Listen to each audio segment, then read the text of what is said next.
예수님께서 마지막 주간에 많은 질문을 받으셨습니다. 그 질문 중에는 예수님을 공격하고 함정으로 몰아넣으려고 하는 그런 질문들이 많이 있었습니다. 참 죄인들이 예수님을 대적, 공격하는 것입니다. 그런데 예수님께서는 그들의 이 대적, 공격을 받으시면서도 그 교회를 잘 활용해서 하나님의 나라를 우리에게 가르쳐 주셨습니다. 아주 어렵게 보이는 문제, 상당히 곤란스러운 질문 같은 것도 우리 예수님께서 아주 명쾌하게 다 가르쳐 주셨기 때문에 예수님을 공격하러 나온 사람들도 예수님을 비판할 수가 없었던 것입니다. 예수님께서는 사람들에게 결코 약점, 또 함정을 약점을 잡히거나 함정에 빠지지 않았습니다. 우리가 이것을 보면 오늘날에도 이 예수님을 비방하는 사람들의 이 비방이 얼마나 과장되었거나 헛된 추측이거나 오류에 근거하고 있는지를 알 수가 있습니다. 예수님을 만난 사람들은 아무리 예수님을 대적하러 나왔다가도 예수님을 만난 다음엔 더 이상 예수님을 비방할 수가 없었습니다. 이것을 생각하면 오늘날 예수님을 비난하고 반대하는 사람들, 공격하는 사람들 있죠. 우리가 만나보면 있습니다. 또 복음을 전하다 보면 있습니다. 그런 사람들에게 우리가 얼마나 자신 있게 예수님을 증언할 수 있는지를 알 수 있습니다. 우리가 얼마나 자신 있게 예수님을 증언할 수 있는지 그 확신을 주는 것입니다. 예수님께 와서 예수님을 공격하던 대제사장과 서기관들 또는 헤롯 왕과 바리새인들, 이 사두개인들의 질문이 끝나자 그리고 그들에게 바른 교훈을 주시자 이번에는 또 다른 서기관이 질문하러 예수님께 왔습니다. 서기관은 원래 이 율법을 손으로 쓰는 사람입니다. 당시에는 인쇄술이 발달하지 않았기 때문에 모든 글, 문서는 다 손으로 썼습니다. 그런데 이 서기관은 특별히 율법, 하나님의 말씀, 이 율법을 손으로 한자 쓰는 사람들이었습니다. 그래서 그 사람들은 다른 사람들보다 더 율법에 대하여 잘 알게 되었고 나중에는 이 사람들이 율법을 직접 가르쳤습니다. 그때 이제 예수님께서 이 사두개인들의 질문을, 부활에 관한 질문을 잘 했을 때 서기관이 와서 예수님께 한 질문을 했습니다. 이 사람이 온 것은 어떻게 보면 예수님을 공격하러 왔는지 배우러 왔는지 어떻게 보면 좀 불분명하게 보이기도 합니다. 그런데 마태복음에 보면 이 사람이 예수님을 시험하여 물었다라는 말도 있습니다. 그러면서 이렇게 예수님께 질문했습니다. 모든 계명 중에서 첫째가 무엇입니까? 어느 계명이 가장 중요합니까? 이것을 묻는 것입니다. 이 질문에 예수님께서는 바로 대답하셨습니다. 첫째는 이것이니 이스라엘아 들으라. 곧 주 우리 하나님은 유일한 주시라. 내 마음을 다하고 목숨을 다하고 뜻을 다하고 힘을 다하여 주 너희 하나님을 사랑하라 하신 것이요. 둘째는 이것이니 내 이웃을 내 자신과 같이 사랑하라 하신 것이라. 이보다 더 큰 계명이 없느니라. 이렇게 예수님은 대답하셨습니다. 그러자 그 서기관이 바로 예수님 말씀에 동일하였습니다. 선생님, 옳습니다. 그리고 덧붙였습니다. 하나님은 한 분이시요 그 외에 다른 이가 없다 하신 말씀이 참입니다. 또 마음을 다하고 지혜를 다하고 힘을 다하여 하나님을 사랑하는 것과 또 이웃을 자신과 같이 사랑하는 것이 전체로 드리는 모든 번제물보다 또 기타 제물보다 나으니이다. 이렇게 대답했습니다. 그가 예수님께서 하신 말씀을 받아들이면서 이렇게 덧붙인 것입니다. 그래야 예수님께서 그의 대답에 지혜로움을 보시고 그 사람을 칭찬하셨습니다. 네가 하나님 나라에서 멀지 않도다.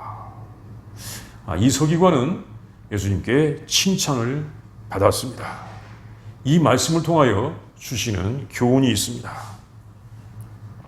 첫째는 우리 예수님은 이 기본을 중시하라고 말씀하십니다. 많은 것 중에서 기본을 중시하라는 말씀입니다. 이것은 뭐냐면 사랑을 실천하는 것이 제사를 드리는 것보다 낫다는 말씀이기도 합니다. 서기관은 지금 어려운 질문을 가지고 온 것처럼 보입니다. 그것은 어느 계명이 가장 중요하느냐는 것입니다. 왜냐하면 계명이 너무 많기 때문입니다. 계명이 몇 개 정도 된다고 생각하십니까? 우리는 보통 계명하면 10계명 생각해서 10개 생각합니다. 그런데 당시에 서기관들이 가르치던 계명, 그 유대교의 랍비들이 가르치던 계명은 10계명이 아니고 613가지에 이르는 그런 계명이었습니다. 당시는 지금처럼 구약의 정경이 이렇게 완성된 때가 아니었습니다. 그리고 이 책을 구하기 어려운 때였죠. 그래서 사람들은 랍비 또는 서기관들이 가르치는 그 계명으로 하나님의 계명을 배웠습니다. 근데 이 계명은 몇 가지였냐면 613가지였습니다. 그 중에서 248가지, 248가지는 무엇을 해라 그런 계명이었고, 그 다음에 365가지 이것은 무엇을 하지 마라 이런 계명이었습니다. 그래서 합쳐서 613가지였는데 365가지 하루에 한 가지씩 기억하면서 하지 않아야 되죠. 그리고 248가지는 뭐냐면 사람이 태어날 때 아기 때 이 뼈의 개수가 8개라고 합니다. 그러니까 거기에 맞췄다고 그래요. 그래서 이 계명을 행하면 뼈가 튼튼해질 것이다 라고 하는 그런 속설도 있습니다. 그래서 이 계명이 10계명 가운데서 무엇이 가장 중요합니까 한다면 글쎄 첫 번째 나 외에 다른 신을 내게 두지 마라. 이것이 중요할까 우리가 생각할 수 있는데 그게 아니고 613가지 중에서 어떤 것이 중요합니까? 라고 묻는 것입니다.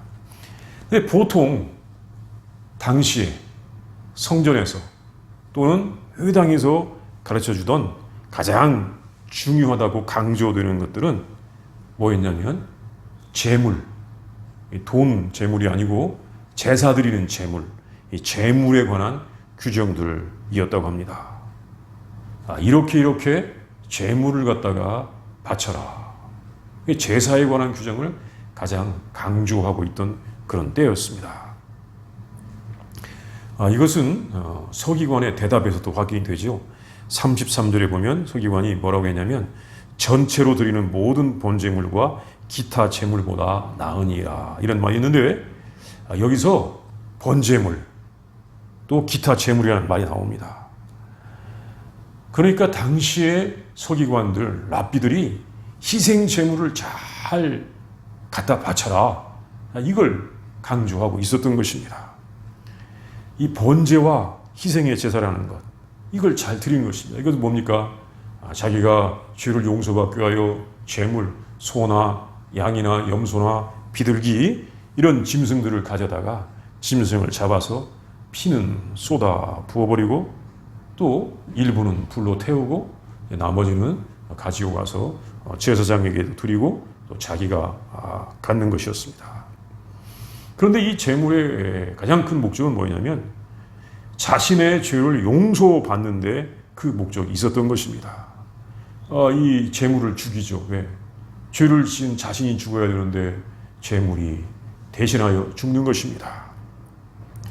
그래 살아가면서 613가지나 되는 이 계명을 다 지키지 못하기 때문에 죄를 많이 지은 것입니다. 그래서 그 죄를 용서받기 위하여 동물을 죽여서 제사를 드리는 것입니다. 제사를 잘 드려라. 당시에 랍비들이 이것을 강조했었던 것입니다. 그런데 그 질문 가운데서 아주 좋은 질문을 사실 했습니다. 예수님께서는 그것이 아니라 첫째는 이것이고 둘째는 이것이라고 진짜 그 계명을 가르쳐 주십니다. 첫 번째는 하나님을 사랑하라. 두 번째는 내 이웃을 사랑하라 라고 하는 계명이 가장 중요하다고 가르쳐 주시는 것입니다. 사실 그런데 이것은 당시 이 613가지의 이 계명 가운데 있기도 했겠지만 더 중요한 것은 이것은 오늘날 우리가 가지고 있는 그 성경 말씀 그 자체에 있다는 것입니다. 하나님을 사랑하라. 이것은 특별히 예수님께서 구약 성경 신명기 6장 4절에서 9절에 있는 말씀, 이 말씀을 인용하신 것입니다. 그리고 내 이웃을 내 자신과 같이 사랑하라. 이 말씀은 레위기 19장 18절에 있는 말씀을 하신 것입니다. 신명기 6장 4절에서 9절이라고 하는 9절 말씀은 아주 오늘날에도 중요한 말씀입니다. 쉐마라고 하죠. 쉐마 이스라엘, 이스라엘아 들으라 하면서 내 하나님 여호와는 오직 하나인 하나님이시니 하면서 이렇게 말씀이 시작됩니다. 유대인들은 이 쉐마의 말씀을 아주 강조합니다. 거기 말씀에 있는 대로 그것을 써서 손목에 매기도 하고 또는 미간, 이마 사이에 또 붙이기도 합니다. 그래서 그 말씀을 자신들의 기호 또는 표로 가지고 다닙니다. 예수님께서 이 말씀을 하신 것입니다. 죄 용서를 받기 위해서 제사를 드리는 것보다 더 중요한 것은 하나님을 사랑하는 것입니다.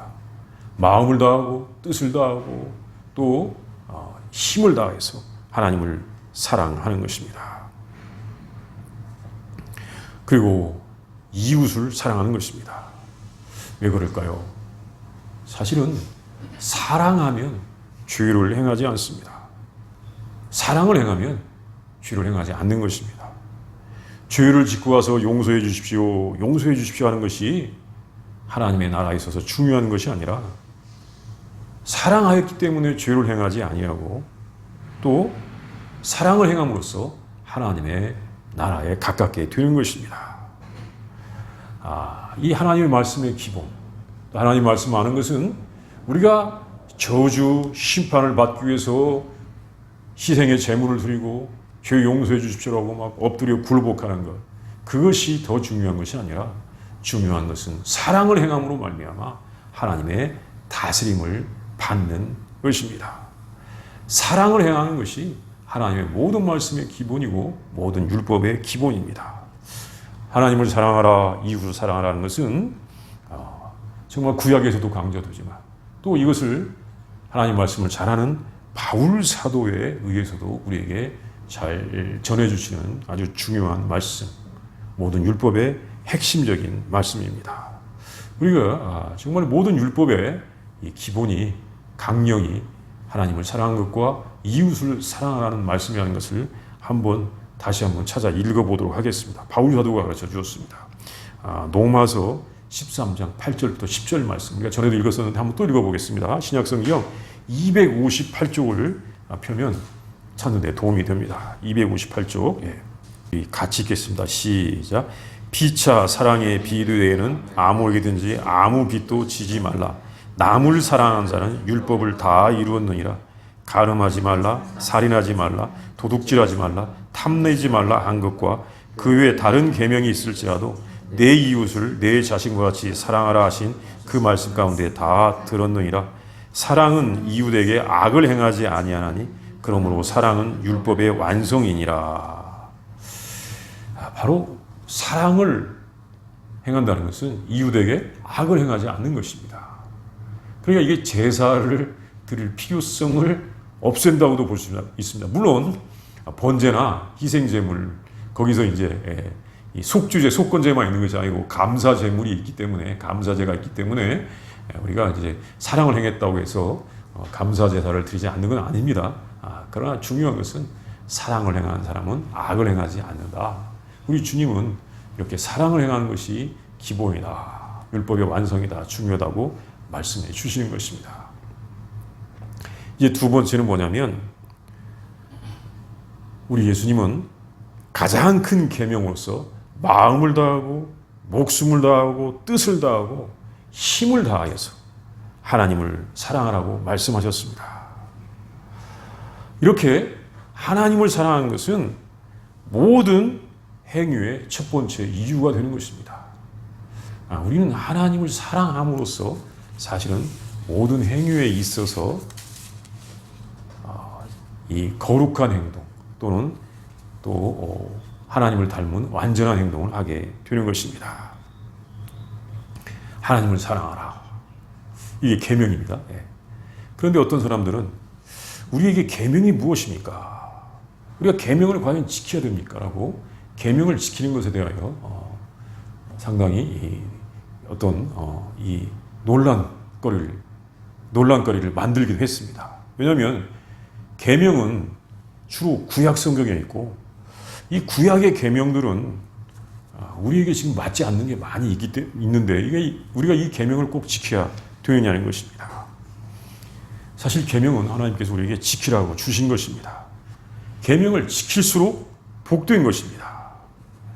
그런데 정말 그 계명 가운데 좀 지키기 어려운 것들, 아닌 것들처럼 보이는 것이 있습니다. 예를 들면 처벌에 관한 규정이죠. 돌로 치라. 누구를 돌로 치라고 했습니다. 그 계명을 지켜야 합니까? 누구를 죽이라. 그 계명을 지켜야 됩니까? 사실 지킬 수가 없죠. 지키지 않습니다. 그러면 그 계명만 지키지 않는 것이 아니라 다른 계명도 지킬 수 없는 거 아닙니까? 이렇게 생각을 하고 계명은 지킬 수 없는 거다. 계명은 우리와 상관이 없는 거다. 이렇게 아주 단정적으로 말해버리는 사람들도 있습니다. 그런데 사실 계명은 지킬 때 복되도록 주님께서 주신 것입니다. 그러면 우리가 어떤 계명을 지킬 수 있을까요? 어떤 계명이 우리에게 해당될까요? 신약 성경에서 예수님과 예수님의 제자들이 전해준 계명들은 우리에게 해당이 되는 것입니다. 그리고 그 계명들은 믿음 안에서 행해져야 하는 것입니다.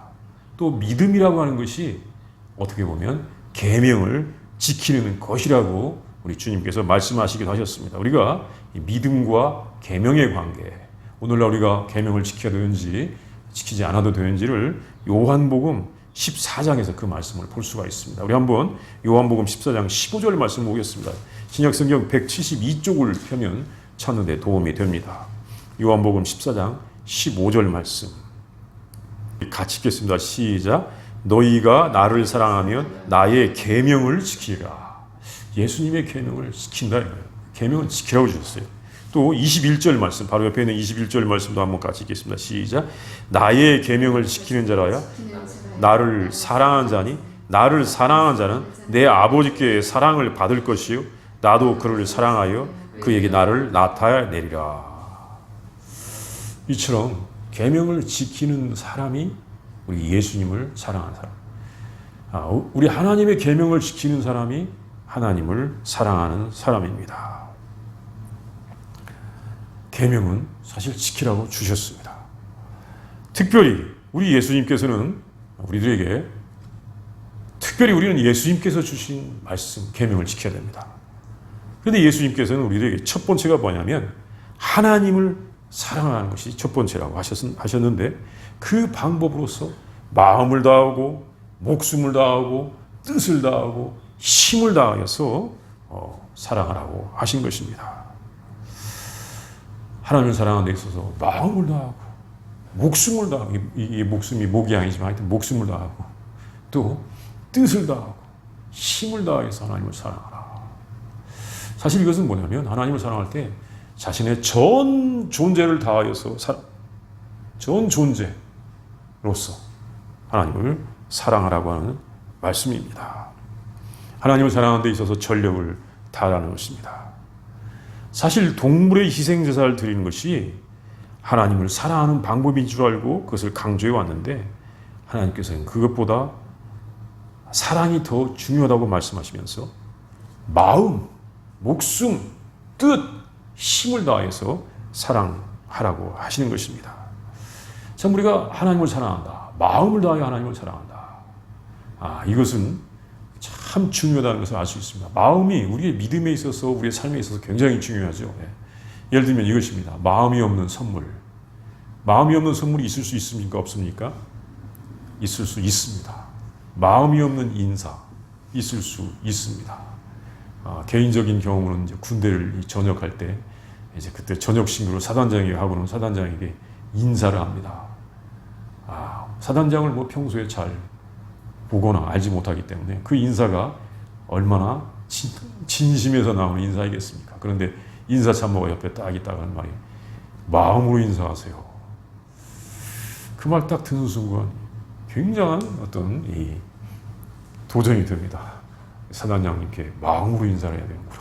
마음 없는 인사는 아니구나. 마음 없는 인사도 분명히 있었습니다. 마음 없는 선물도 있을 수 있습니다. 마음 없는 희생 제사도 있을 수가 있습니다.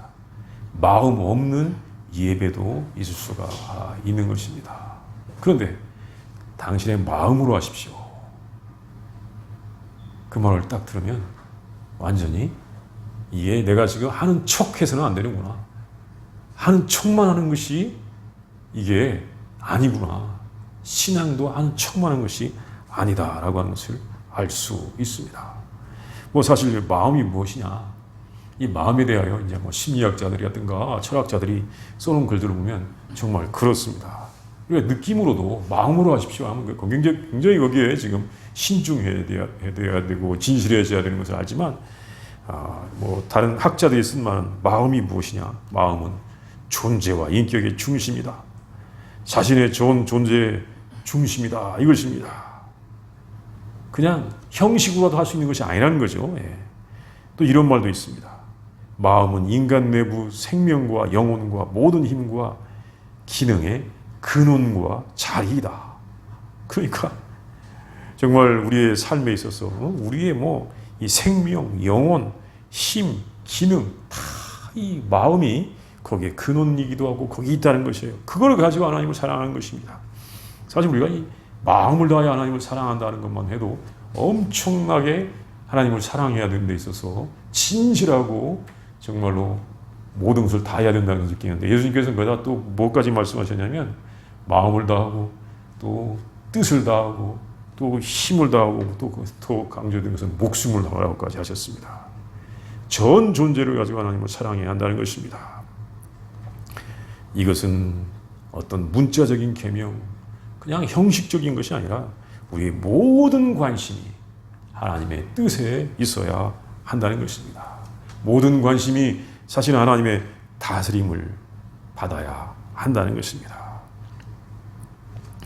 우리가 이렇게 우리의 전 존재로서 우리의 모든 것을 가지고 하나님을 사랑하게 되면 그때 하나님을 기쁘시게 할 수가 있고 또 하나님의 나라가 우리에게 오게 되는 것이고 또 이렇게 하나님을 사랑할 때 우리는 정말 중요한 신학에 있어서 덕목을 알게 되는데 그때 비로소 자기를 부인할 수가 있고 자기의 공로사상에 빠지지 않고 또 하나님의 은혜를 알 수가 있는 것입니다. 우리가 신앙생활을 한다고 하면서 정말 이 하나님 사랑이 없으면 자기 공로사상에 빠지게 되고 자기 의를 내세우는 마치 바리새인들과 같이 되는 것입니다. 그러니까 우리는 예수님께서 첫 번째 계명이 내 마음을 다하고 목숨을 다하고 뜻을 다하고 힘을 다해서 하나님을 사랑하라고 하신 말씀이 그게 바로 하나님의 나라가 임하는 또 하나님 나라가 우리에게 있어서 체험되는 귀중한 하나님의 말씀이라는 것을 우리가 늘 기억해야 될 것입니다. 그다음에 이제 세 번째는 두 번째 계명은 무엇이냐? 그것은 이웃을 자기 자신과 같이 사랑하라는 말씀입니다. 자기가 자기를 사랑하듯이 이웃을 사랑하는 것이 주님의 두 번째 계명입니다. 참 이 두 번째 계명은 이웃을 사랑하는 것입니다. 어떤 사람들은 이렇게 물을 수 있습니다. 하나님 사랑보다 이웃 사랑이 뭔지 아닙니까? 이웃 사랑이 더 중요한 계명이 아닐까요? 이렇게 물을 수 있는 사람들이 많이 있습니다. 그런데 우리가 할 것은 하나님 사랑 없이 이웃을 사랑하려고 하면 아까 말했듯이 자기 공로주의, 자기의 의로움을 주장하게 되고 자기 우월주의에 빠지게 된다는 것입니다. 하나님의 은혜를 알지 못하는 사람들이 이웃을 사랑한다는 것은 상당히 많은 그런 갈등의 요소를 잠재하고 있을 수 있습니다. 그래서 예수님께서 두 번째는 내 이웃을 내 자신과 같이 사랑하라고 말씀하셨습니다. 사람들은 모두 자기를 소중히 알고 사랑합니다. 사실 본능이 그렇습니다. 너 자신을 사랑하세요. 요즘 이런 말씀들, 이런 이야기들 많이 들리는데 이건 그렇게 강조될 이야기는 아닙니다. 왜냐하면 본능이 그렇기 때문에 그렇습니다. 아무리 자기를 비하하는 사람, 자신을 사랑하지 않는 사람들이 있는 것처럼 보여도 사실 이 깊은 그 속에는 사실 자기 자신에 대한 지극한 사랑이 다 있습니다. 본능적으로 사람은 자기를 사랑하게 되는 것입니다. 그리고 또 우리가 교회에 나와서도 기도를 하는 데 있어서 자기중심적인 기도를 한다면 그때는 또 더 자신을 많이 사랑하게 되는 것입니다. 이렇게 사람들은 본능적으로 또 갈수록 자신을 더 많이 사랑하게 되는데 우리는 이렇게 이웃을 사랑할 줄 알아야 하는 것입니다. 이것이 하나님의 뜻입니다. 이것은 우리 예수님께서 창조적으로 하신 말씀이 아니고 이것도 일찍이 성경 레위기 19장 18절에 있는 말씀이죠. 하나님께서 이 모세를 통하여 주신 말씀입니다. 이 레위기 19장 18절 말씀은 구약성경 175페이지에 있는데 이렇게 말씀하고 있습니다. 원수를 갚지 말며 동포를 원망하지 말며 내 이웃 사랑하기를 내 자신과 같이 사랑하라. 나는 여호와니라.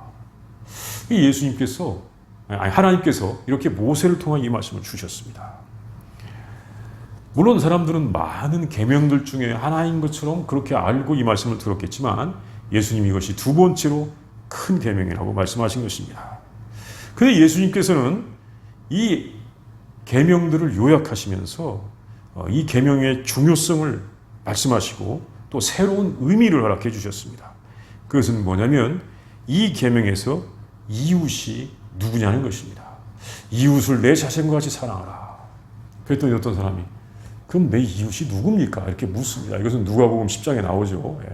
그런데 예수님께서 말씀하신 내용은 선한 사마리아인의 비유를 말씀을 하시면서 정말 사마리아인도 그 멸시받고 천대받던 사마리아인도 네 이웃이다라고 말씀하셨던 적이 있습니다. 예수님께서는 모든 인류가 이웃인 것을 말씀하셨습니다. 선택받은 사람, 자기의 동료들만이 이웃이 아니라 모든 사람이 이웃입니다. 그리고 또 주님께서 가르쳐 주신 이 두 번째 이웃사랑의 두 번째 의미는 뭐냐면 이웃을 자신과 같이 사랑하는 것이 하나님을 사랑하는 것과 별개의 것이 아니라 이것이 하나라는 말씀입니다. 이웃을 사랑하는 것은 따로따로 하나님을 사랑하는 것과 별개가 아니다. 하나님을 사랑하는 사람은 이웃을 사랑하게 된다는 것을 말씀하신 것입니다.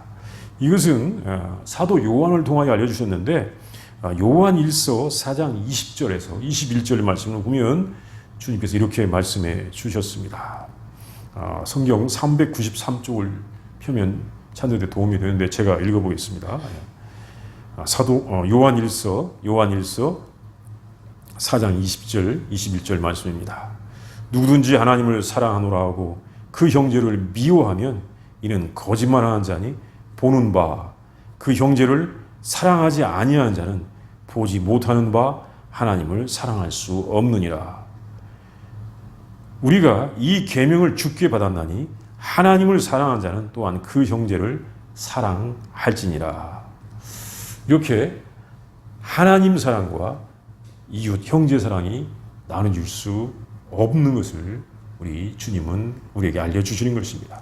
보지 못하는 하나님을 사랑하는 것은 보는 바 형제를 사랑하는 것입니다. 이렇게 예수님께서 말씀하실 때 그 서기관이 듣고는 옳습니다. 또 마음을 다하고 지혜를 다하고 힘을 다하여 하나님을 사랑하는 것과 이웃을 자신과 같이 사랑하는 것이 전체로 드리는 모든 번제물과 기타 제물보다 낫습니다라고 말하자 예수님께서는 그 서기관에게 네가 하나님 나라에서 멀지 않도다라고 말씀하셨습니다. 아주 큰 칭찬을 해 주셨습니다.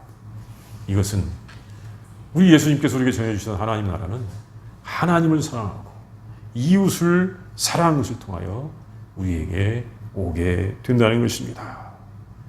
하나님 사랑과 이웃 사랑이 제사보다도 더 중요하다라고 하는 것을 주님께서 우리에게 알려주십니다. 하나님 나라는 하나님 사랑과 이웃 사랑을 통하여 우리에게 가깝게 오게 되는 것입니다. 우리가 서로 사랑함으로써 하나님 나라에 이르도록 해야 할 것입니다. 우리 다 함께 기도하겠습니다. 우리 먼저 본문을 묵상합니다. 한 서기관이 와서 예수님께 어떤 계명이 첫째입니까? 라고 물었을 때 예수님께서 첫 번째는 내 마음을 다하고 목숨을 다하고 힘을 다하고 뜻을 다하여 하나님을 사랑하라. 또 두 번째는 내 이웃을 내 자신과 같이 사랑하라 라고 이렇게 말씀하시자 서기관이 거기에 동의를 했을 때 주님께서 하나님 나라가 내게서 멀지 않도다고 하신 그 말씀을 우리가 한번 묵상해 보도록 하겠습니다.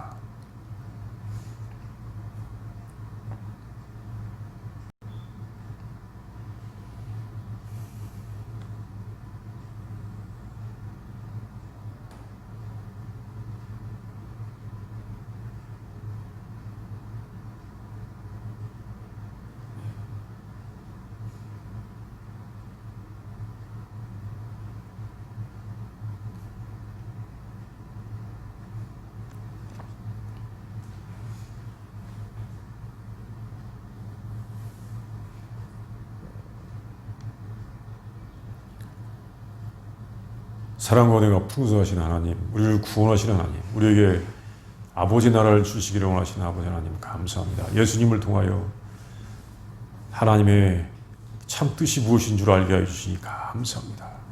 마음을 다하고 목숨을 다하고 또 뜻을 다하고 힘을 다하여 하나님을 사랑하는 것과 내 이웃을 우리 자신과 같이 사랑하는 것이 하나님의 뜻이고 그것이 가장 큰 계명이라는 것을 알게 해주시니 감사합니다.